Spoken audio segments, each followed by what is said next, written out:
భవిష్యత్తులో AML branch తీసుకుంటే ఉద్యోగ అవకాశాలు బాగుంటాయి. ఏఎంఎల్ వర్సెస్ డేటా సైన్స్ ఈ రెండిట్లో ఉద్యోగ అవకాశాలు ఏది బాగుంది? ఆర్టిఫిషియల్ ఇంటెలిజెన్స్ కోర్స్ చేస్తే గవర్నమెంట్ సెక్టార్ లో ఉద్యోగాలు వస్తాయి. ఇంటర్మీడియట్ చదివే విద్యార్థులు ఏ కోర్స్ చేయవచ్చా? ఇలా చాలా మంది మన సబ్స్క్రైబర్ ప్రశ్నలు అడిగారు. ఈ ప్రతి ప్రశ్నకి సమాధానాన్ని ఈ రోజు మన వీడియోలో సమాధానాలు తెలుసుకుందాం. నమస్తే, నేను మీ కృష్ణ చైతన్య మండేలా, మీరు చూస్తున్నారు ఏఐ తెలుగు. మీ అందరి సపోర్ట్ తో AI beginner course first batch successful గా పూర్తయిందండి. ప్రస్తుతం సెకండ్ బ్యాచ్ రన్ అవుతుంది. థర్డ్ బ్యాచ్ ని ఏప్రిల్ 5వ తారీఖున స్టార్ట్ చేద్దాం అనుకున్నాం. అయితే స్టూడెంట్స్ కి ఎగ్జామ్స్ ఉండడం వల్ల వాళ్ళ రిక్వెస్ట్ మేరకు థర్డ్ బ్యాచ్ ని ఏప్రిల్ 25వ తారీఖు పోస్ట్ పోన్ చేసాము. ఏప్రిల్ 25వ తారీఖు నుండి అయితే మనకి థర్డ్ బ్యాచ్ అనేది స్టార్ట్ అవుతుంది. ఈ కోర్సు డ్యూరేషన్ 45 రోజులు. అలానే మే 5వ తారీఖున ఫోర్త్ బ్యాచ్ స్టార్ట్ అవుతుంది. ఇది స్టూడెంట్స్ స్పెషల్ కోర్స్. 30 రోజుల్లోనే ఈ కోర్స్ కంప్లీట్ అవుతుంది. We're taking only limited seats. Course తో పాటుగా స్టూడెంట్స్ రిక్వెస్ట్ మేరకు మనం ఏ కన్సల్టేషన్ కూడా అందిస్తున్నాం అండి. ఆర్టిఫిషియల్ ఇంటెలిజెన్స్ కెరీర్ గైడెన్స్ లేదంటే ఏ సంబంధించిన కన్సల్టేషన్ కావాలనుకునే వాళ్ళైతే స్క్రీన్ మీద కనిపించే నంబర్ కి వాట్సాప్ చేయండి.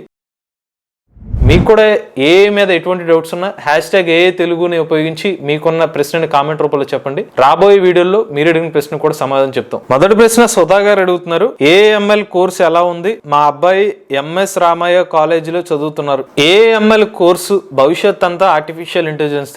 ఏఎంఎల్ కోర్సు బాగానే ఉంటుందండి. అయితే ఒకటి గుర్తుపెట్టుకోండి, ఇప్పుడు మేము ఏఎంఎల్ సంబంధించిన స్టూడెంట్స్తో మనం మాట్లాడాం. ఈవెన్ మన కోర్స్ ఆఫర్ చేస్తున్న వాళ్ళు చాలా మంది ఏఎంఎల్ చదువుతున్నారు.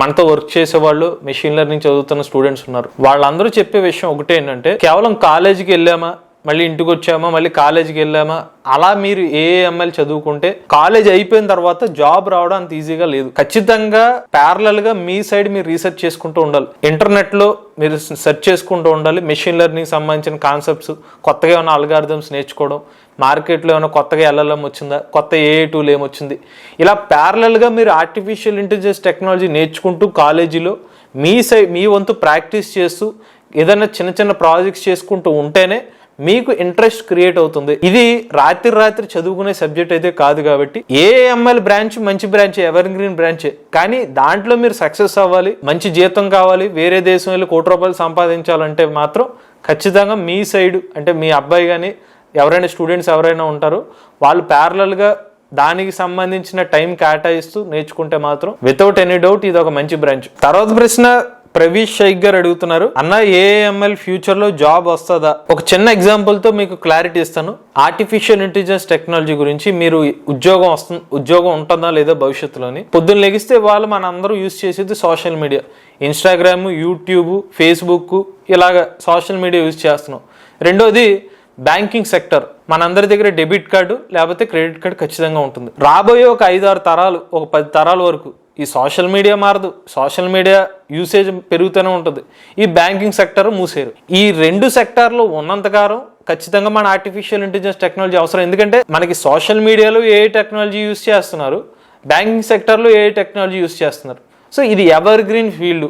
భవిష్యత్తులో మీకు ఏ సంబంధించిన జాబ్స్ ఎటువంటి డౌట్ లేకుండా ఫ్యూచర్లో మీకు ఎటువంటి ఈ సెక్టార్లో అయితే జాబ్స్ అయితే వస్తాయి. తర్వాత ప్రశ్న నాని పటేల్ గారు అడుగుతున్నారు, data science or machine learning which is good? మన ప్రీవియస్ వీడియోలో చాలా సార్లు దీనికి సమాధానం చెప్పడం జరిగిందండి. అయితే సింపుల్గా మీకు ఎగ్జాంపుల్ చెప్తాను. ప్రజెంట్ మార్కెట్లో అయితే ఎక్కువ ఉద్యోగ రేషియో 60:40లో డేటా సైంటిస్ట్కి 60% ఉంటే 40% మెషిన్ లెర్నింగ్ సంబంధించిన జాబ్స్ అయితే ఉన్నాయి. అయితే మెషిన్ లెర్నింగ్ లేవా అంటే చిన్న మార్కెట్లో ఏం జరుగుతుందంటే, డేటా సైంటిస్ట్ చదివిన కోర్స్ చేసిన వ్యక్తి మెషిన్ లెర్నింగ్ ఇంజనీర్ పనిచేస్తున్నాడు, మెషిన్ లెర్నింగ్ కోర్స్ చేసిన వ్యక్తి డేటా సైంటిస్ట్ పనిచేస్తున్నాడు, లేదు డేటా సైంటిస్ట్ డేటా అనలిస్ట్ పనిచేస్తున్నాడు, డేటా అనలిస్టే మెషిన్ లెర్నింగ్ ఇంజనీర్ పనిచేస్తున్నాడు. ఇలా ఒక పలానా రోల్కి పలానా వ్యక్తే పనిచేయట్లేదు మార్కెట్లో. ఎందుకంటే స్పెసిఫిక్ టాస్క్కి పలానా రోల్ అని చెప్పి ఇంకా ఫిక్స్ అవ్వలేదు మార్కెట్. పెద్ద MNC కంపెనీలు కొన్ని ఒక 100%లో ఒక 1 to 2 కంపెనీస్ మాత్రమే పలానా జాబ్ రోల్కి పలానా వాళ్ళే చేయాలని చేయించుకుంటున్నారు. చాలా కంపెనీస్లో నువ్వు ఉన్నావా బాబు, నువ్వు డేటా సైన్స్ చేసావు, మెషిన్ లెర్నింగ్, డేటా అనాలిసిస్ అన్నీ నువ్వే చేయాలి, అలా జరుగుతుంది. ప్రజెంట్ అయితే 60-40లో జరుగుతుంది. రాబోయే 2-3 సంవత్సరాల్లో అయితే మెషిన్ లెర్నింగ్ ఇంజనీర్స్కి ఎక్కువ ఆపర్చునిటీస్, 40 రేషియోలో డేటా సైంటిస్ట్ కన్వర్ట్ అయ్యే అవకాశం ఉంటుంది. తర్వాత ప్రశ్న గోపీకృష్ణ గారు అడుగుతున్నారు, ఇంటర్ క్వాలిఫికేషన్ ఉంది నేర్చుకోవచ్చా? అంటే ఈయన మన ఏ సంబంధించిన బిగినర్ కోర్సులు నేర్చుకోవచ్చు అని అడుగుతున్నారు. మన ఏప్రిల్ 25వ తారీఖున అయితే మన 3వ బ్యాచ్ స్టార్ట్ అవుతుంది. ఇందులో ఇంటర్మీడియట్ కాదు, మన సీనియర్ సిటిజన్ వరకు ఎవరికైనా కూడా అర్థమయ్యే విధంగా ఈ కోర్సు ఉంటుంది.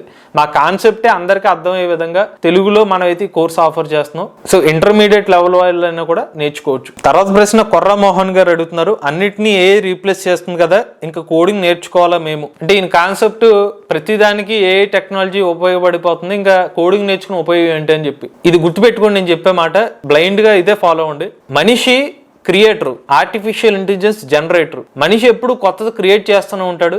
ఏ టెక్నాలజీ అనేది జస్ట్ దాన్ని జనరేట్ చేస్తుంది మాత్రమే. ఇవాళ ఏదైనా ఒక కోడ్ ని జనరేట్ చేసింది ఆల్రెడీ మనిషి ఒక 5-6 సంవత్సరాలు 10 సంవత్సరాల క్రితం క్రియేట్ చేసిన దాన్ని రెఫరెన్స్ గా తీసుకుని ఏ టెక్నాలజీ ఇవాళ అవుట్పుట్ ఇస్తుంది తప్పిస్తే దానికి ఓన్గా ఏది చేయలేదు. అది హ్యూజ్ అమౌంట్ ఆఫ్ డేటా మీద ట్రైనింగ్ కాబడిందే అవుట్పుట్ ఇస్తుంది. అందువల్ల మీరు ఖచ్చితంగా కోడింగ్ నేర్చుకోవాల్సిందే. కోడింగ్ నేర్చుకుంటే మీరు కొత్తగా లాజిక్స్ మీరు రాస్తారు, మీరు రాసిన దాన్ని ఏ నేర్చుకుంటుంది అనమాట. తర్వాత ప్రశ్న ఇర్ఫాన్ గారు అడుగుతున్నారు, అన్న ఏఎంఎల్ లో గవర్నమెంట్ జాబ్స్ ఉంటాయా చెప్పండి. ఖచ్చితంగా గవర్నమెంట్ సెక్టర్ లో ఆర్టిఫిషియల్ ఇంటెలిజెన్స్ రిలేటెడ్ ఉద్యోగాలు ఉంటాయి. బెస్ట్ ఎగ్జాంపుల్ మొన్న ఈ మధ్యన ఉత్తరప్రదేశ్ ప్రభుత్వం ఏం చెప్పిందంటే, లక్నో భారతదేశపు ఏ సిటీని మేము తయారు చేస్తామని చెప్పారు. అంటే ఏ సంబంధించిన కంపెనీస్ కానీ దానికి సంబంధించిన ఇన్ఫ్రాస్ట్రక్చర్ ని ఒక నగరాన్ని కింద ఏర్పాటు చేస్తామని చెప్తున్నారు. అలాగే హైదరాబాద్ నగరం కానీ బెంగళూరులో కానీ ట్రాఫిక్ కోసం ఏ టెక్నాలజీని యూజ్ చేస్తున్నారు, బస్సుల్లో ఏ టెక్నాలజీని యూజ్ చేస్తున్నారు. ఇలా గవర్నమెంట్ సెక్టార్లో ప్రతి చోట ఏ టెక్నాలజీని యూజ్ చేస్తున్నారంటే ఆ ఏ టెక్నాలజీని ఇంప్లిమెంట్ చేయడానికి ఏ ఇంజనీర్లు అవసరం అవుతారు కదా. అందుకని గవర్నమెంట్ ఉద్యోగాల్లో కూడా ఏ టెక్నాలజీ సంబంధించిన జాబ్స్ ఉంటాయి. తర్వాత ప్రశ్న చెర్రీ వరల్డ్ అడుగుతున్నారు, how many months time takes for this course. April 25వ తారీఖున స్టార్ట్ అయ్యే 3rd బ్యాచ్ కి అయితే మనకి 45 రోజుల నుండి ఒక 55 రోజులు టైం పడుతుందండి కోర్సు డ్యూరేషన్ అనేది. అలానే మనకి స్టూడెంట్స్ కోసం స్పెషల్ గా మే 5వ తారీఖున 4th బ్యాచ్ స్టార్ట్ చేస్తుంది. ఇది కరెక్ట్ గా 30 రోజుల్లో అయిపోతుంది కోర్సు. సో ఇది స్టూడెంట్ స్పెషల్ కోర్స్. ఇది ఫాస్ట్ గా అవ్వాలనుకుంటే మీరు స్టూడెంట్ స్పెషల్ కోర్సులు జాయిన్ అవ్వచ్చు. లేదు మనం అందరితో నేర్చుకుందాం అనుకుంటే కనుక కొంచెం టైం పట్టినా పర్లేదు అనుకుంటే ఏప్రిల్ 25వ తారీఖు 3rd బ్యాచ్ అనేది మీరు చూస్ చేసుకోవచ్చు. తర్వాత ప్రశ్న శ్రీనాథ్ గారు అడుగుతున్నారు, నాకు ప్రోగ్రామింగ్ రాదు కానీ ఏ ఇంజనీర్ అవ్వచ్చా, ఏ నుంచి డబ్బు ఎలా ఎర్న్ చేయాలి. ప్రోగ్రామింగ్ రాకుండా అయితే ఏ ఇంజనీర్ అవ్వలేరండి. ఎందుకంటే ఆర్టిఫిషియల్ ఇంటెలిజెన్స్ అనగానే మనకు ఫస్ట్ గుర్తుకొచ్చేది అల్గారిథమ్స్, కోడింగే. మీరు అల్గారిథమ్స్ డిజైన్ చేయాలంటే మీకు కోడింగ్ నాలెడ్జ్ అనేది ఉండాలి. సో వితౌట్ కోడింగ్ ఏ ఇంజనీర్ అయితే అవ్వలేరు. కానీ ప్రాంప్ట్ ఇంజనీరింగ్ ఏలో సబ్ డొమైన్ ఉంది. ఇందులో అంత హై లెవెల్లో కోడింగ్ రాకపోయినా మినిమం కోడింగ్ అవసరం ఉంటే కనుక ఎల్ఎల్ఎంస్ మీరు బిల్డ్ చేసుకోగలిగితే కనుక ప్రాంప్ట్ ఇంజనీరింగ్ అనేది మీరు చేయగలగవచ్చు మినిమం కోడింగ్ నాలెడ్జ్ అయితే. బట్ ఏ ఇంజనీరే అవ్వాలనుకుంటే మాత్రం మీరు పైథాన్ కానీ ఇతర అల్గారిథమ్స్ మీద నాలెడ్జ్ ఉంటే మాత్రం మీరు ఏ ఇంజనీర్ అవ్వగలుగుతారు. తర్వాత ప్రశ్న వినోద్ సేనా గారు అడుగుతున్నారు, I'm from commerce background, I'm non IT background, having 15+ years experience, I'm eligible for this course, I'm 43 now, can I get job in a. First A technology నేర్చుకోవడం అనేది ఇంట్రెస్ట్ ఉంటే వయసుతో పక్కన పెడితే ఎవరైనా కూడా నేర్చుకోవచ్చు. ఎందుకంటే ఇవాళ ప్రతి సెక్టార్లో కూడా ఏ టెక్నాలజీ అనేది వచ్చేస్తుంది. హెల్త్ కేర్ కానివ్వండి, ఫైనాన్స్ సెక్టర్ కానివ్వండి, సోషల్ మీడియా కానీ, ఇలా ప్రతి సెక్టార్లో ఏ టెక్నాలజీ అనేది వచ్చేస్తుంది. ఇక మనం ఏదైతే ఆఫర్ చేస్తున్నామో ఈ కోర్సులో ప్రతి ఒక్కరికి అర్థమయ్యే విధంగానే మనం ప్లాన్ చేసుకున్నాం. అది నాన్ ఐటీ కానివ్వండి, ఐటీ బ్యాక్గ్రౌండ్ అవనివ్వండి, వేరే ఇతర ప్లాట్ఫామ్స్ ఎవరికైనా కూడా అర్థమయ్యే విధంగానే ఈ బిగినర్ కోర్స్ అయితే ఉంటుంది. ఇక నెక్స్ట్ మీరు జాబ్స్ వస్తుందా అంటే మీకు మనం ఇచ్చే కోర్సు మొత్తం 3 levels లో ఆఫర్ చేస్తే ప్రజెంట్ ఇస్తుంది బిగినర్ లెవెల్ కోర్సు, తర్వాత ఇంటర్మీడియట్ లెవెల్, దాని తర్వాత అడ్వాన్స్ లెవెల్ వరకు మీరు నేర్చుకుంటే కనుక మీకు జాబ్ వచ్చే స్కిల్స్ అనేది ఖచ్చితంగా వస్తాయి. అయితే ఒక విషయం గుర్తుపెట్టుకోండి, మీ సైడ్ మీ వంతు ప్రాక్టీస్ అనేది ఖచ్చితంగా చేయాలి. ప్రాక్టీస్ చేయిందే ఏ కోర్స్ నేర్చుకున్న అయితే మీకు ఉపయోగం అనేది ఉండదు. తర్వాత ప్రశ్న వేణుగోపాల్ గారు అడుగుతున్నారు, is coding knowledge need for learning artificial intelligence, if need then which language is better, either C or Python for learning artificial intelligence. ఇప్పుడైతే ఎక్కువ మంది యూజ్ చేస్తున్న ప్రోగ్రామింగ్ లాంగ్వేజ్ అయితే పైథాన్ అండి. ఎందుకంటే ఇది ఈజీ టు లెర్న్ అనమాట. మీరు ఇంగ్లీష్ పదాలతో ఉంటే చాలా సింపుల్గా అర్థమైపోతుంది. ఈ లైబ్రరీస్ కానీ ఈ ప్రోగ్రామింగ్లో మీరు ఎగ్జిక్యూట్ చేసే చిన్న టాస్క్ అనేవి కాస్త సింపుల్గా ఉంటుంది. అందుకనే పైథాన్ ప్రోగ్రామింగ్ లాంగ్వేజ్ నేర్చుకుంటే బెటర్. తర్వాత ప్రశ్న మానస గారు అడుగుతున్నారు, అన్న కోర్స్ అయ్యాక సర్టిఫికేట్ ప్రొవైడ్ చేస్తారు. కోర్స్ అయిన తర్వాత మీకైతే సర్టిఫికేట్ అయితే ప్రొవైడ్ చేస్తామండి. చివరి ప్రశ్న ప్రభా గారు అడుగుతున్నారు, this course online or offline. మన ఏ తెలుగు ఛానల్ ద్వారా ఆఫర్ చేసిన బిగినర్ కోర్స్ ఏదైతే ఉందో ఇది పూర్తిగా ఆన్లైన్ లో జరిగే కోర్స్ అండి. మీకు ఆన్లైన్ లో కోర్సు జాయిన్ అవ్వచ్చు. అలానే మీరు ఇన్ కేస్ మిస్ అవుతే రికార్డింగ్ సెషన్స్ కూడా ఆఫర్ చేస్తున్నాం. ఇది ఏ గురించి సబ్స్క్రైబర్లు అడిగిన కొన్ని ప్రశ్నల సమాధానాలు, మీకు కూడా ఏమైనటువంటి డౌట్స్ ఉన్నా #ఏ తెలుగుని ఉపయోగించి మీ ప్రశ్నలు అడగండి. రాబోయే వీడియోలో మీరు అడిగిన ప్రశ్న కూడా సమాధానం చెప్తాం. లేటెస్ట్ ఏ ఇన్ఫర్మేషన్ కోసం ఏ తెలుగు ఛానల్ సబ్స్క్రైబ్ చేసుకోండి.